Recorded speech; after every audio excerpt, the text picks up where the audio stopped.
Hello बच्चों, कैसे हैं आप सब लोग। बच्चों प्रीवियस क्लास में हम लोगों ने क्वाड्रिलेटरल्स की एक्सरसाइज स्टार्ट कर दी थी। एक्सरसाइज नंबर था 8.1। बहुत सारी थ्योरम्स कर ली हैं हम लोगों ने और आगे हम और बढ़ रहे हैं क्वेश्चंस की तरफ। तो बच्चों लास्ट क्लास में मैं एक क्वेश्चन करा रहा था आप लोगों को, दैट इज क्वेश्चन नंबर 5। ठीक है, उस क्वेश्चन में हम लोगों को थोड़ा सा टाइम लगा था करने में क्योंकि बहुत लेंथी क्वेश्चन था और मैं ये चाहता हूं कि आज की क्लास को वहीं से दोबारा से स्टार्ट करते हैं क्वेश्चन नंबर 5 से, जिससे कि आपको पुरानी चीजें फिर से सारी रिकॉल हो जाएं। तो बच्चों क्वेश्चन रीड करिए। क्वेश्चन नंबर 5 बहुत इंपॉर्टेंट भी है बच्चों। आप ये समझिए कि 3, 4, 5, ठीक है, ये जो इस एक्सरसाइज का second, third, fourth, fifth question है, इसमें से एक क्वेश्चन एग्जाम में जरूर पूछा जाता है सेक्शन सी या डी में, राइट। तो ये चारों क्वेश्चन मोस्ट इंपॉर्टेंट है, इनकी आपको मल्टीपल टाइम प्रैक्टिस करनी है, जिससे अगर ये क्वेश्चन एग्जाम में आए तो आप बिल्कुल भी कंफ्यूज ना हो, पजल ना हो और कम समय में पूरा क्वेश्चन अपना सॉल्व कर दो। तो बच्चों आज की स्टार्ट करते हैं क्वेश्चन नंबर 5 से।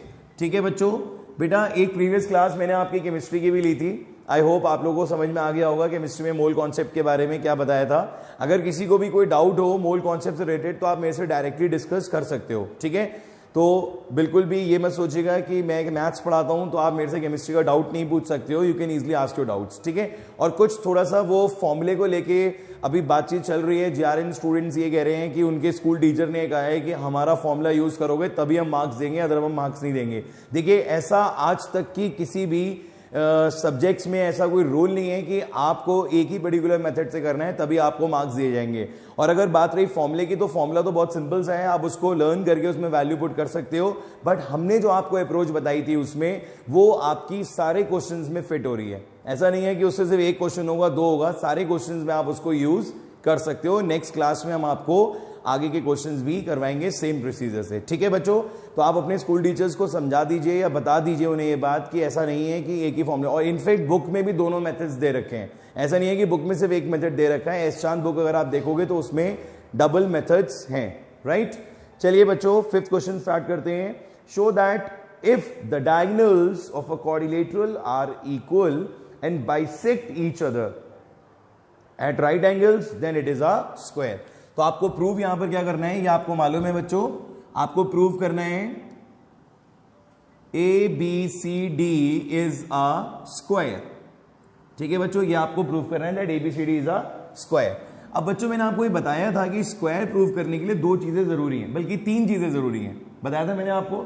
सबसे पहली चीज जो यहां होनी चाहिए that is A B C D is a parallelogram. बोलो बच्चों, ये तो कंपल्सरी कंडीशन है। आपको कोई भी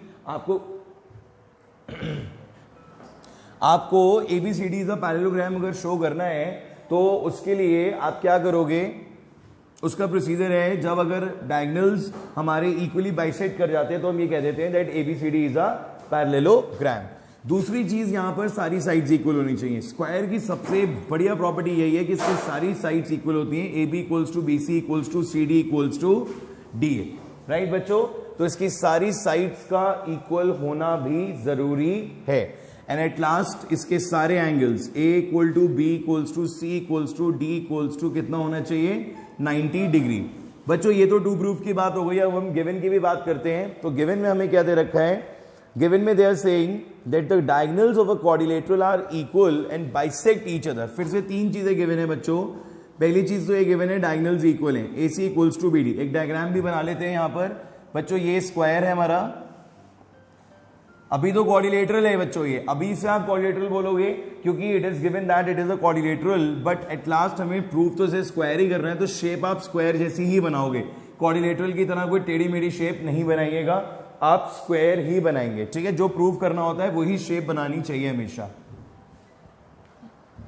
तो बच्चों अब आपको यहां पर A C equals to B D given है, O A is equals to O C and O B is equals to O D given है, and A C perpendicular to B D, या फिर ये कह सकते हैं they are intersecting at 90 degree, जिसका मतलब ये हो गया कि ये सारे angles A O B, B O C, C O D, D O A, they all equals to 90 degree. ठीक है बच्चों, तो ये हो गया आपका गिवन वाला पोर्शन, ये हो गया आपका टू प्रूव। अब कंस्ट्रक्शन तो यहां कोई होनी नहीं है तो डायरेक्टली स्टार्ट करते हैं प्रूफ। ठीक है बच्चों, तो वन बाय वन चलेंगे। क्योंकि 3 चीजें प्रूव करनी है। तो 3 चीजें प्रूव करने के लिए आपको 3 स्टेप्स में इस क्वेश्चन को सॉल्व करना है। और आप हमेशा इसकी जितनी भी ये बड़े बड़े क्वेश्चंस हैं जिनके सॉल्यूशंस बहुत बड़े बड़े हैं, इसके लिए आप क्या करो, स्टेप्स माइंड में सेट कर लो कि पहला पार्ट कैसे होगा, दूसरा कैसे होगा और थर्ड कैसे होगा। तो आपके लिए ये 3 क्वेश्चन का मिला के एक बड़ा क्वेश्चन बन जाएगा। अब जैसे कि मैंने आपको बताया था कि हम तो यहां पे डायरेक्ट अप्रोच यूज कर लेते हैं कि if the diagonals are bisecting each other then it is हम ऐसे लिखते हैं, we know that if diagonals of parallelogram, if the diagonals of quadrilateral bisects each other then it is a parallelogram। हम तो ये चीज एक्सेप्ट करके चलते हैं पहले से, ठीक है, कि अगर ये वाली लाइन दे रखी है that OA equals to OC and OB equals to OD, then ABCD is a parallelogram। Therefore, बात समझ में आ गई। यहां लिख सकते हैं OA is equals to OC and OB equals to OD, that is given, ठीक है। बट अगर यहां पर अगर आपको कोई मना करता है कि आप ऐसे मत करो, ये अलाउड नहीं है, जैसे कि आप लोग के स्कूल्स में कह देते हैं कि भाई ये मेथड नहीं करेंगे तो आपको मार्क्स नहीं मिलेंगे, ऐसे नहीं करेंगे तो मार्क्स नहीं मिलेंगे, तो आप इसको कैसे करोगे जरा ये भी समझ लो। ये साइड इसके इक्वल होगी, ये साइड इसके इक्वल होगी, ये दोनों वर्टिकली ऑपोजिट हो जाएंगे और साइड एंगल साइड से क्या हो जाएंगे बच्चों, कॉन्ग्रेंट। साइड एंगल साइड से क्या हो जाएंगे, ये कॉन्ग्रेंट हो जाएंगे और सीपीसीडी से ये वाला एंगल इसके इक्वल हो जाएगा इक्वल। तो if alternate pair of angles are equal then lines are parallel, ठीक है। सिमिलरली ये दोनों लाइंस भी पैरेलल हो जाएंगी, तो ये पूरा का पूरा क्वाड्रिलेटरल जो है वो क्या बन जाएगा, पैरेललोग्राम। तो you have 2 ways to do this thing. एक तो साइड एंगल साइड वाली कॉन्ग्रेंसी हो सकती है, उससे हो जाएगा, उससे थोड़ा सा लेंदी हो जाएगा क्योंकि आपको ये ऑल्टरनेट वाला कॉन्सेप्ट भी शो करना पड़ेगा, इसके करे बिना आप आगे नहीं बढ़ सकते, ठीक है बच्चों। तो अब आपकी चॉइस है, मैंने दोनों मेथड्स बता दिए कि आप बाद में ये ना कहो कि सर ये ऐसे नहीं होगा वैसे नहीं होगा, क्योंकि आपको पता है स्कूल टीचर्स को बड़ी दिक्कत रहती है इन चीजों की। आगे बढ़ते हैं सेकंड पार्ट की तरफ। बच्चों साइड्स इक्वल करनी है। मैंने हमेशा सिखाया था कि कभी भी अगर आपको एडजेसेंट साइड्स इक्वल करनी है तो एडजेसेंट ट्रायंगल्स लेने पड़ते हैं। आपको AB को BC के इक्वल करना है। Right now ABCD is a parallelogram, मानते हो ये बात, ABCD is a parallelogram, so AB equals to CD and AD equals to BC। तो यहां पर इन दोनों ट्राइंगल्स में मेरे पास क्या क्या है बच्चों, ये साइड इसके इक्वल है, ये 90 है बच्चों, ये भी 90 है and this one is common. तो अगेन साइड एंगल साइड हमारी मदद करेगा और ये दोनों ट्राइंगल्स क्या हो जाएंगे, कॉन्ग्रुएंट। ट्राइंगल का नाम in triangle AOB and triangle BOC, OA is equals to OC given, AOB is equals to BOC 90 degree given and OB equals to OB equals to OB हो जाएगा बच्चों। इसका भी रीजन क्या आ जाएगा, कॉमन। इसका रीजन क्या होगा, common, right. So triangle AOB is congruent to triangle BOC। Criteria हो गया, क्या होगा criteria, side angle side. And now by CPCT हमें मिल जाएगा AB equals to BC, AB is equals to BC, right बच्चों। तो if in a quadrilateral, if in a parallelogram, if in a parallelogram, quadrilateral नहीं है अभी, ये parallelogram है, प्रूव कर चुके हैं। तो एक पैरेललोग्राम में अगर उसके एडजेसेंट साइड्स इक्वल हो जाते हैं तो उसके सारे साइड्स इक्वल हो जाते हैं। क्या हो जाता है वहां पे, सारे साइड्स इक्वल हो जाते हैं। आप लिखोगे if AB equals to BC, then AB is also equals to CD and BC is equals to AD. Therefore, AB, BC, CD and DA all are equal. और बच्चों इसके लिए यहां ब्रैकेट में रीजन लिख दीजिएगा आप, opposite sides of parallelogram are equal। बच्चों बोर्ड विजिबल है आप लोगों को, बच्चों बोर्ड विजिबल है, ठीक है। तो अब यहां पे AB, BC, CD, DA भी इक्वल हो चुके हैं। बोलिए बच्चों, कोई डाउट, समझ में आ गया यहां तक? एक बार सारे स्टेप्स रिकॉल करिए फिर से।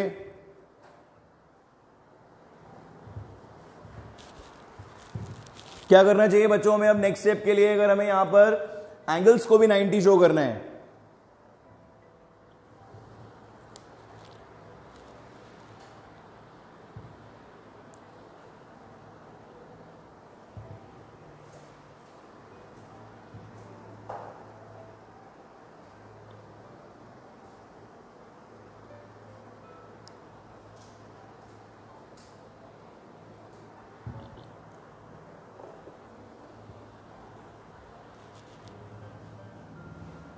90 को शो करने के लिए अब आप बड़े वाले ट्राइंगल्स ले लो. Now this is the third part of this. ये थर्ड पार्ट हो जाएगा बच्चों, ये सेकंड पार्ट हो जाएगा और ये फर्स्ट पार्ट है. ठीक है, थर्ड पार्ट में ये ट्राइंगल ए बी सी को लिया जाएगा और ट्राइंगल ए बी डी को लिया जाएगा. ये दोनों लिए जाएंगे बड़े बड़े वाले, ए बी सी और ए बी डी. सबको दिख रहा है बेटा, ए बी सी और ए बी डी को लिया जाएगा. इस बार क्या करेंगे आप लोग, कुछ है स्ट्रैटेजी आपके पास? मुझे जल्दी से बताइए कौन सी कॉन्ग्रुएंसी यूज हो सकती है यहां पर, सोच के बताइए. बोर्ड पे देखिए, बोर्ड पे देख के बताइए, नोटबुक में देख के मत बताइए, बोर्ड पे देख के बताइए. एट द टाइम डिसीजन लीजिए और मुझे बताइए कि यहां पर क्या होना चाहिए. जल्दी बताओ बच्चों. SSS, the correct answer is SSS. तो बच्चों ये फाइनली जो होना है इसमें कौन सी कॉन्ग्रुएंसी यूज होगी? SSS. ठीक है, मैं ये साइड में इसलिए लिख देता हूं कि जिससे आपको याद रहे कि इस टाइप से कॉन्ग्रुएंसी यहां पर की जा रही है. ठीक है, मैंने आपको हमेशा से एक बात सिखाई है, क्वेश्चन का साइज कितना ही बड़ा क्यों ना हो, बट पहले वो यहां सॉल्व हो जाएगा. ओरली वर्बली आपको उसको सॉल्व करना है, सॉल्व करने के बाद लिखना एक फॉर्मेलिटी है. सबसे पहले आपने एडी किसके इक्वल ले लिया है? बीसी के. लिखा ही है तो एडी बीसी के इक्वल होता ही है. ठीक है, यहां पे ऑपोजिट एंगल्स फिर से वही लिख देंगे आप, opposite angles opposite sides of a parallelogram are equal. Then AB is common, AB is common and AC is equals to BD. The diagonals are equal and it is given. So triangle ABC is congruent to triangle ABD and the criteria is SSS. पर अभी बच्चों काम खत्म नहीं हुआ है, अभी मेहनत और करनी पड़ेगी आपको. यहां पर अब हमारा एंगल A किसके इक्वल हो जाएगा? B के. So now angle A equals to B, but अभी 90 नहीं हुआ है. ये आपको ईच एंगल को 90 शो करना है, तो उसके लिए क्या करना पड़ेगा? क्या करना पड़ेगा आपको? को इंटीरियर एंगल्स का कॉन्सेप्ट. अभी काम खत्म नहीं हुआ है, को इंटीरियर एंगल्स का कॉन्सेप्ट यूज करना पड़ेगा.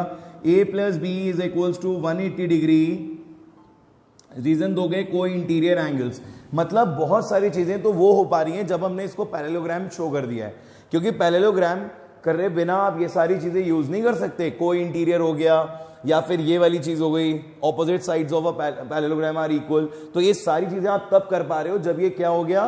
Parallelogram. So now A plus B is equals to 180 degree और ये क्या है बच्चों? को इंटीरियर एंगल्स. ठीक है, अगर मैं इसको x मान लेता हूं तो x plus x is equals to 180 degree, 2x equals to 180 degree, x equals to 90 degree. Right बच्चों?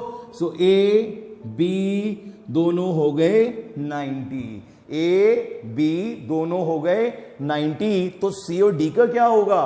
क्या वो 90 नहीं होंगे? वो भी 90 होंगे, क्योंकि A किसके इक्वल है? A किसके इक्वल है बच्चों? C के. और B किसके इक्वल है? D के. तो ये दोनों भी क्या हो जाएंगे?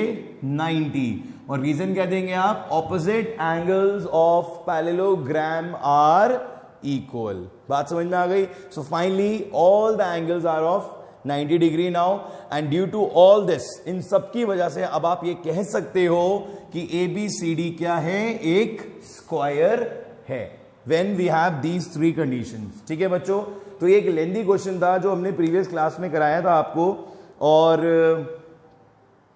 आई होप ये आप लोगों को अब क्लियर हो गया होगा. देखिए मैं आपको फिर बता रहा हूं, ये क्वेश्चंस आप जितनी बार पढ़ेंगे आपको यही लगेगा कि हमें समझ में आ रहा है, क्योंकि इसमें कुछ टफ ही नहीं है.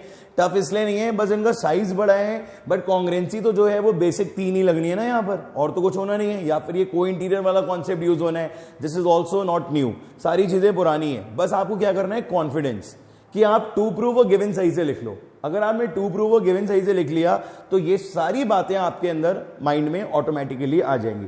बढ़ते हैं क्वेश्चन नंबर 6 की तरफ. मैंने आपको होमवर्क दिए थे कुछ क्वेश्चंस प्रैक्टिस करने के लिए, एंड आई होप आप लोगों ने करे भी होंगे 2 डेज में. कल का आपका क्लास नहीं था, सैटरडे को भी क्लास नहीं था मैथ्स का, तो आप लोगों को टाइम मिल गया होगा इन क्वेश्चंस को करने के लिए. तो जिन स्टूडेंट्स ने क्वेश्चंस करे हैं वो अब देखें कि इसके सॉल्यूशंस ठीक है या नहीं है. ठीक है बच्चों, 6 क्वेश्चन रीड करिए.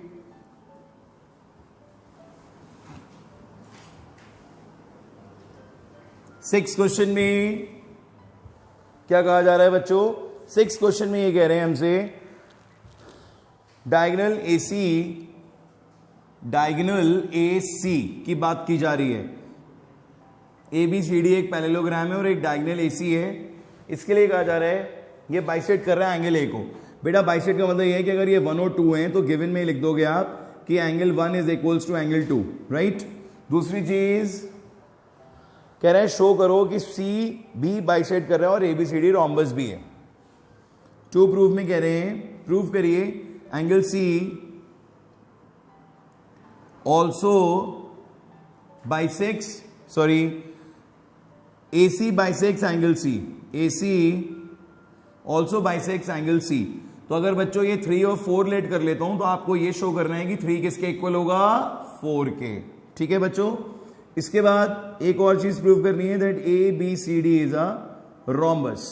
ठीक है। अच्छा इसमें ये भी गिवन है that ABCD is a parallelogram, right.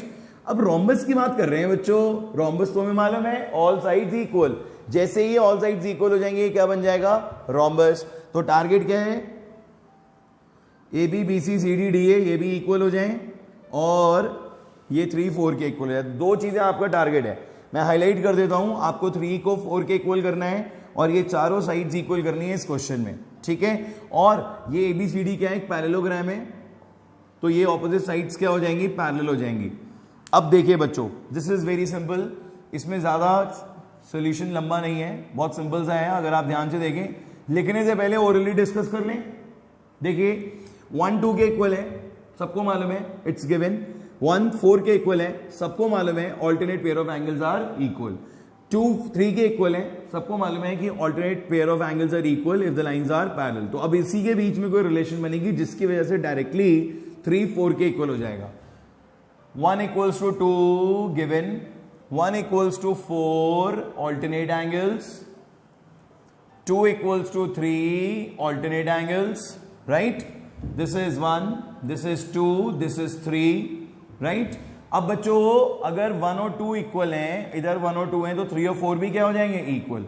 आपको बस क्या लिखना है, फ्रॉम 1 2 एंड 3 किसके इक्वल हो जाएगा बच्चों, 4 के।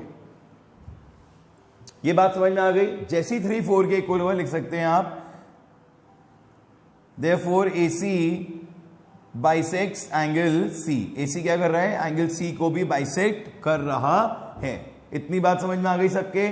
अब नेक्स्ट पार्ट के लिए आपको ये पता होना चाहिए कि अगर हमें एडजेसेंट साइड्स इक्वल करनी है, ठीक है, अगर हमें एडजेसेंट साइड्स इक्वल करनी है तो AB BC के इक्वल कर रहे हैं। AB और BC बच्चों तभी इक्वल हो सकते हैं जब 2 और 4 इक्वल होंगे। बात सही है या नहीं है। एक प्रॉपर्टी पढ़ी थी आपने ट्राइंगल्स में, sides opposite to equal angles are equal. आप सबको याद आ गया होगा, sides opposite to equal angles are equal. So यहां पर भी वही स्ट्रैटेजी है कि 2 और 4 इक्वल हो जाए, कैसे भी क्या हो जाए, 2 और 4 equal.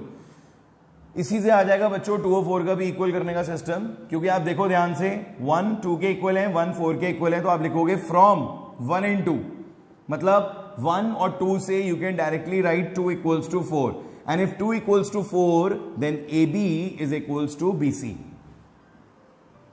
AB is equals to BC, reason दे देंगे, sides opposite to equal angles are equal। ठीक है, तो AB BC के इक्वल हो गया। और if in a parallelogram adjacent sides are equal, then it's all sides are equal। AB equals to BC, BC equals to AD, AB equals to CD। इसके reason हो जाएंगे opposite sides of parallelogram are equal, right. So now all sides are equal. And में लिख देंगे आप now AB BC CD and DA all are equal, hence ABCD is a rhombus। क्या हो जाएगा बच्चों, ये rhombus proved। बड़े अच्छे क्वेश्चन रहेंगे, एग्जाम्स में आ जाते हैं अक्सर, क्योंकि छोटे छोटे क्वेश्चन हैं, ज्यादा कैलकुलेशन नहीं है, तो 2 मार्क्स में ये क्वेश्चन आपको मिल सकता है सेक्शन बी में, राइट।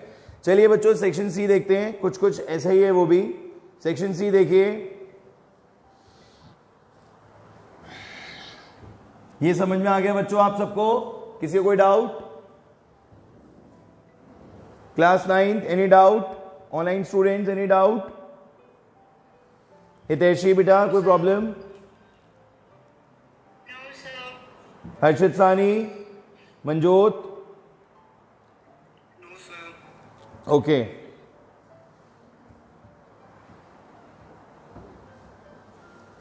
नेक्स्ट क्वेश्चन देखिए 7th।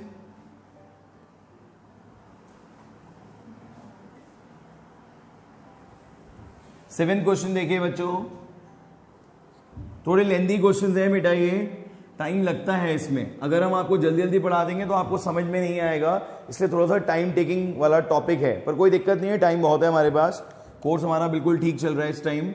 इस क्वेश्चन में भी कुछ कुछ ऐसा ही है बच्चों, पर इन्होंने इस बार ये कह दिया है, ऑपोजिट है समझ लो आप, 6 का ऑपोजिट है 7। ABCD is a rhombus, it is already given that ABCD is a rhombus. ABCD is a rhombus, और rhombus होने का मतलब all sides equal, AB BC CD DA। मतलब ये तो ना एक अपनी हैबिट बना लो कि सिर्फ rhombus तक मत रुको तुम, कि अगर क्वेश्चन में दिया हुआ है कि rhombus है तो तुमने rhombus लिख दिया और अपनी फॉर्मेलिटी कर दी। rhombus का मतलब क्या है ये लिखना बहुत जरूरी है, राइट? ये मेरा एक बहुत इंपॉर्टेंट पॉइंट है, क्योंकि ये जनरली बुक्स में नहीं होता है। बुक्स में अगर आप देखोगे तो सिंपली लिख देंगे भाई ABCD इज अ rhombus, बात खत्म।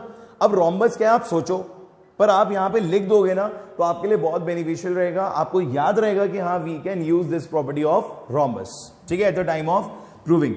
अब बच्चों प्रूफ क्या करना है जरा ये भी पढ़ लो। कह रहे हैं show that diagonal AC bisects A as well as C and BD bisect. बिल्कुल ऑपोजिट क्वेश्चन है भैया, बिल्कुल ऑपोजिट। कह रहे हैं कि AC bisects A and C, और इसका जो दूसरा डायगोनल होगा BD, जो अभी मैं ड्रॉ नहीं कर रहा हूं, उसको तो सिमिलरली करके निपटा देंगे हम, ठीक है। BD bisects angle B and D। Okay बच्चों, so you all are ready for this question? खुद करेंगे मैं कराऊं? बोलो बच्चों।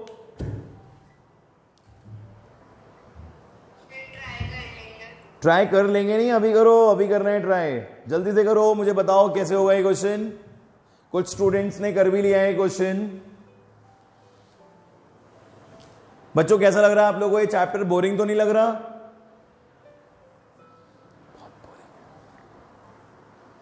कैसा लग रहा है? अच्छा लग रहा है? हाँ जी बच्चों जल्दी जल्दी करो।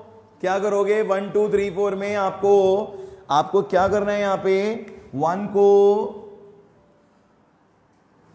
को 2 के इक्वल करना है एंड 3 को 4 के इक्वल करना है, ठीक है। और रोम्बस है तो पैरेललोग्राम तो होगा ही होगा, कोई डाउट ही नहीं है हमें। अगर रोम्बस होगा तो पैरेललोग्राम होगा ही होगा।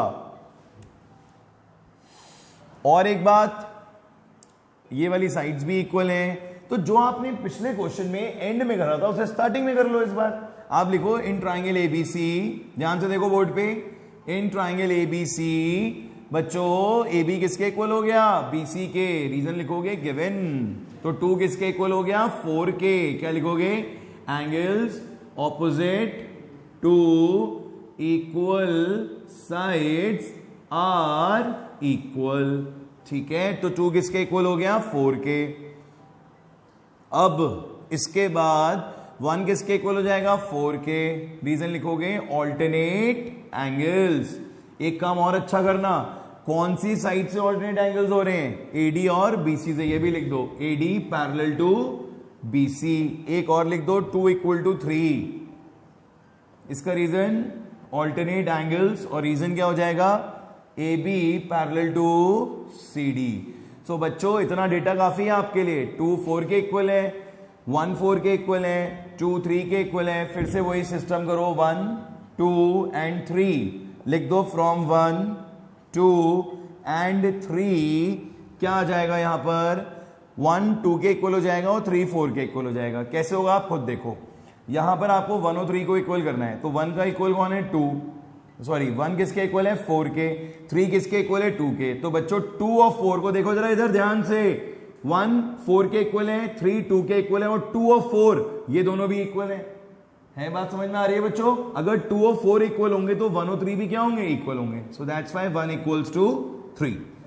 ठीक है, अब 3 और 4 की बात करते हैं। 3 2 के इक्वल है, 4 1 के इक्वल है। ध्यान से देखो, 3 4 ये इक्वल करना है, ये दोनों है। ठीक है, और ये दोनों यहां पर इक्वल है। ठीक है, यहां पे इक्वल नहीं है, बट आप वैसे देख लो, 1 4 के इक्वल है, राइट?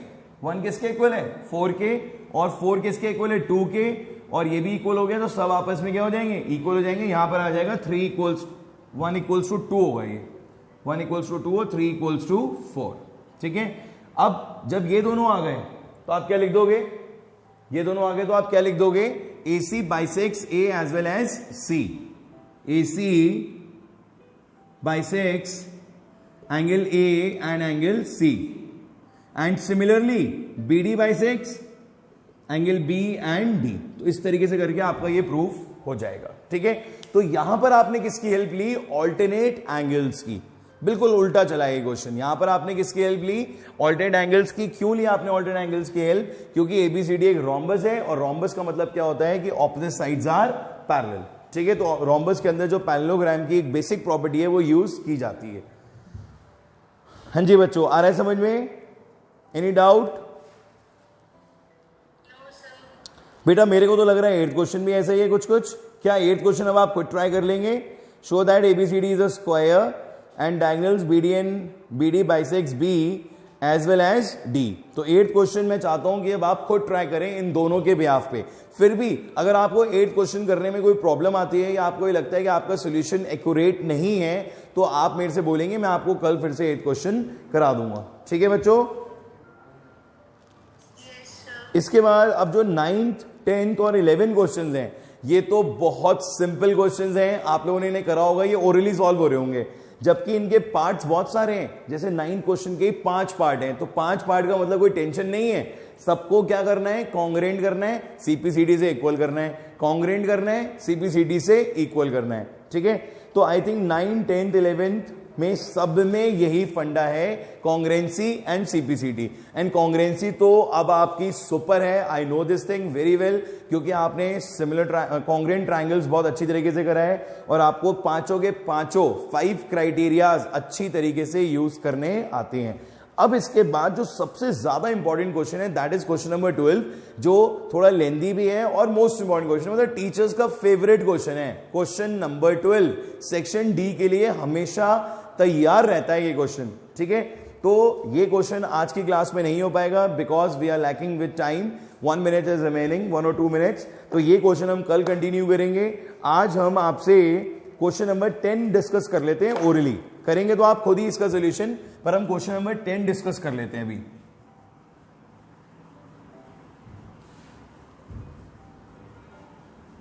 क्वेश्चन नंबर 10 को पढ़िए बच्चों। क्वेश्चन नंबर 10 में क्या दे रखा है? 9th आपको ट्राई करिएगा, 8th एंड 9th। देखिए, कुछ क्वेश्चंस आपको खुद करने भी बहुत जरूरी हैं, जिससे आपको कॉन्फिडेंस आए इन क्वेश्चंस को करने में। ये एक पैरेललोग्राम दे रखा है बच्चों। इस पैरेललोग्राम में ए बी सी डी दे रखा है हमें। यहां पे ये डायगोनल है, ये एक परपेंडिकुलर आ रहा है पी, ठीक है, और ये भी एक परपेंडिकुलर आ रहा है क्यू। ठीक है, ये दे रखा है triangle A P B is congruent to triangle C Q D. ये पहला हो गया। दूसरा हो गया आपका A P is equals to C Q to prove. अब बच्चों ए पी बी हो गया आपका ये वाला, और इधर ये वाला, right? ABCD is a parallelogram, A P and C Q perpendicular, ये बस परपेंडिकुलर हैं बच्चों। परपेंडिकुलर आ गया, कौन सा क्राइटेरिया यूज होगा?